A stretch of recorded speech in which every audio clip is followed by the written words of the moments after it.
The site of the village of Deir Yassin. The village is still intact. Deir Yassin is one of the few villages that remained intact after 1948.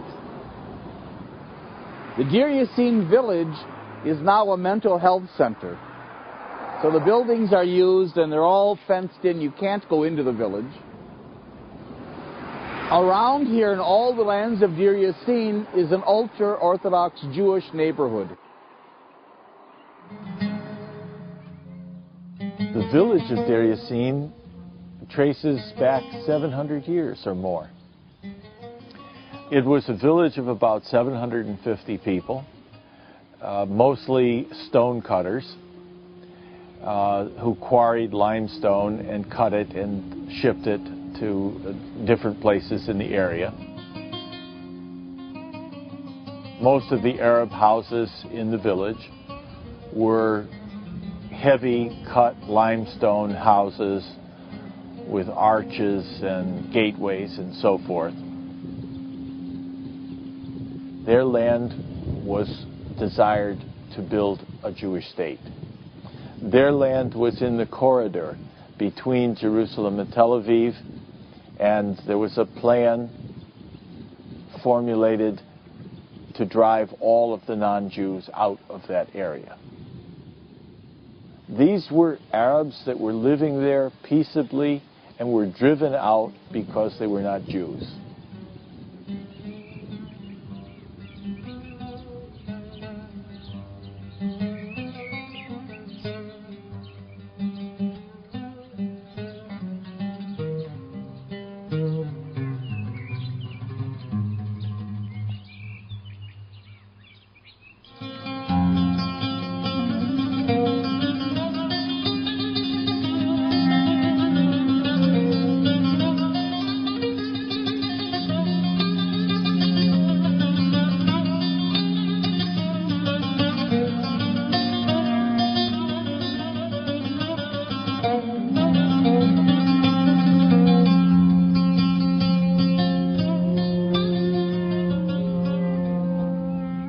As the battle began, and it began at about 3:30 to 4 o'clock in the morning, many of the people from Deir Yassin, the younger people, were able to flee down the mountainside toward Ein Karam in the west.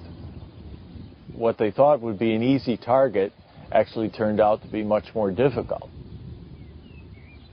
4 of their people were killed, and 32 were wounded. So they asked the Haganah for help, Haganah being the main Jewish defense force. The Haganah had originally not supported the attack on Deir Yassin, but they did agree to help to try to get the wounded out.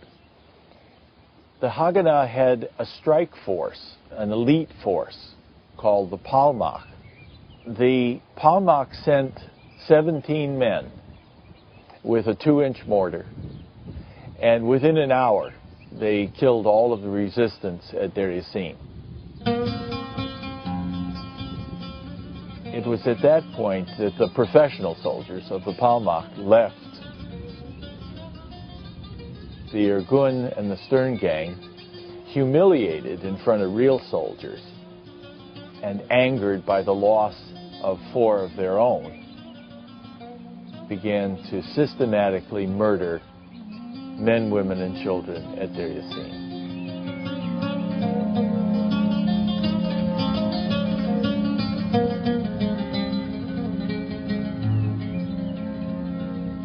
Most of those who were killed, somewhere between 110 and 130, were women and children and old men over 60 years old. ذبحوا هذول سهران 27 نفر في عتبة واحدة، وولاد التنين معاهم وبن زلمتي معاهم محمد ومسلاس محمد. Her family was Zahran from Akel. She lost 37 واحد خسرتوا من عيلتكم. They lose 37. They took men and boys, and there was a whole procession. Put them on trucks, and they did a whole parade down Jaffa Road. And they marched them downtown. All the Jews were standing and clapping and everything else, that we won this whole victory in Deir Yassin. And then they took them and they executed them, all of them.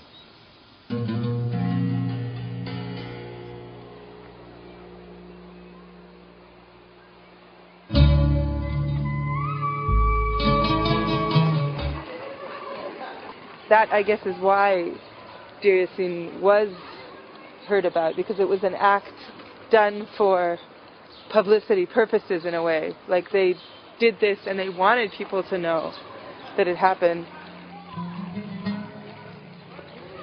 It's reported on April 10th in the New York Times. This was an exaggeration designed to scare the Arabs, to cause them to leave Palestine, to drive them out.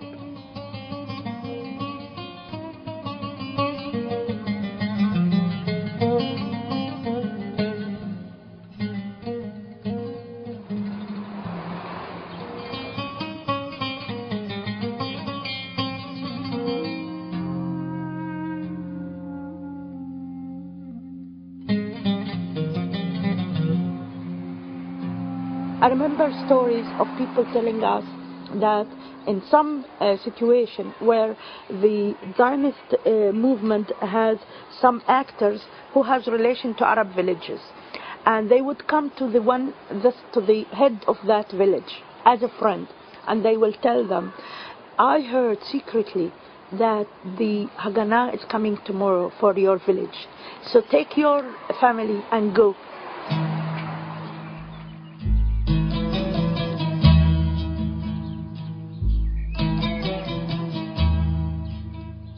Deir Yassin and the massacre at Deir Yassin was the reason that many, many Arabs, the estimates are between 750 and 900,000 Arabs, were driven from their homes in 1948.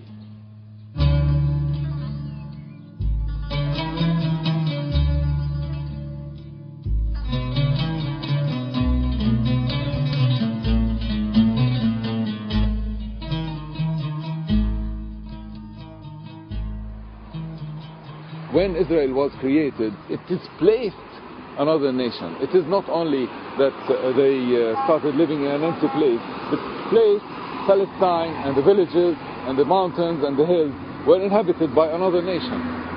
Arabs were not called out or left voluntarily to reorganize and come back in and drive the Jews to the sea. That's a myth, a lie. What happened in 1948? Why there is refugee outside? Not because we are, we choose to be refugee. We're forced to be refugee, They were ethnically cleansed. And those people today now are something like 3.5 million. 3.5 million people who were originally driven out of Palestine.